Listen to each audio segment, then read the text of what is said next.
The second part of the Sleeper Simulant quest is here, and it's kind of anticlimactic.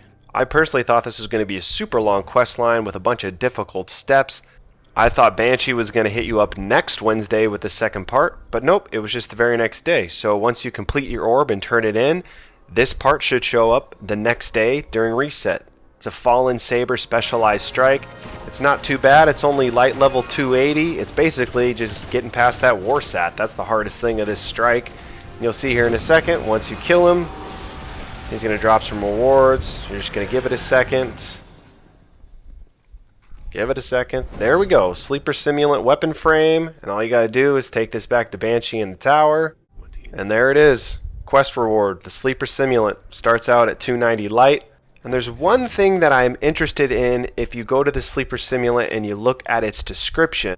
It says right there in the top left corner, subordinate IQ loss status equals complete. That is the orb that we just did for part 1. And then the next line down, midnight exgent status equals still in progress. Now I might be reading way too much into this, but maybe the quest line is actually not yet done. You have the gun, but maybe you can make it better. Add perks, get a different role. I don't know, just speculation on my part, but I just find it funny that in the description area it would say still in progress. We know for sure the IQ loss, that was the name of the little orb we did in part 1, and that's complete. We completed it already. And this is saying it's still in progress. Maybe we got to get a certain number of kills, certain number of kills on majors, or use it on Oryx, or go on a Rasputin mission. I don't know. I'm sure time will tell if that actually means something or it's just nothing, but the still in progress makes me think that there's going to be a step later down the road for this quest line. You see the gun, it looks awesome, and it is a whole hell of a lot of fun to shoot.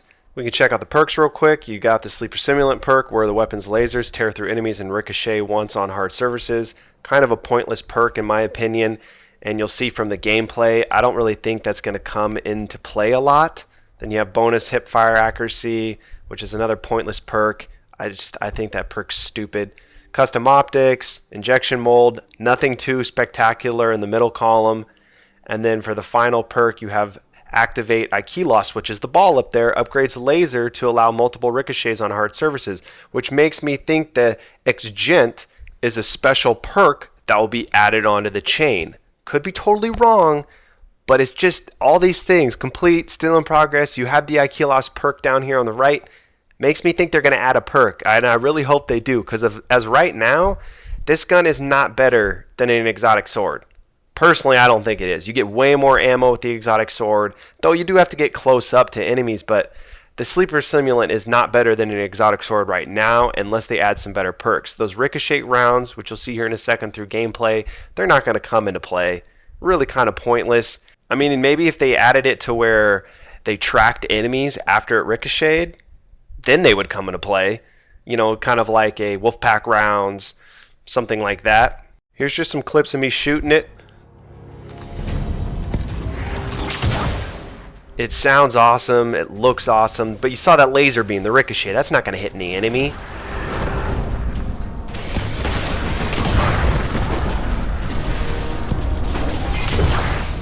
Saw right there, I got a 2-for-1. Those guys are lined up, that laser beam just tore right through them. This gun is so unique, so fun to use. It only has 7 bullets. I do not have a fusion rifle armor piece, or one that has a roll where you can carry more fusion ammo, so I'm not sure how high the mag can go, but 7 is not a lot for a fusion rifle. It's not like you have 7 rockets, or if we want to talk about the original Gallahorn, I mean, dude, one Gallahorn rocket, if enemies were bunched up, could kill like 10 to 15 people. Like in Vault of Glass, you could just let that thing roll during confluxes, but this thing's awesome. You see, I went into Crota's raid, I just wanted to kind of see it in action. Its range is really good. You see here on Death Singer, I 2-shot her with this thing. Granted, the light level but everything, but it's awesome. It's a fun gun to use, like I said.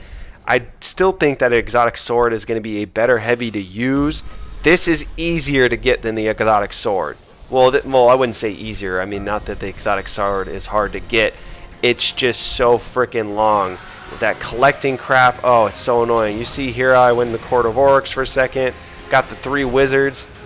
And this thing just tears through. This friggin' laser beam, it's so dope.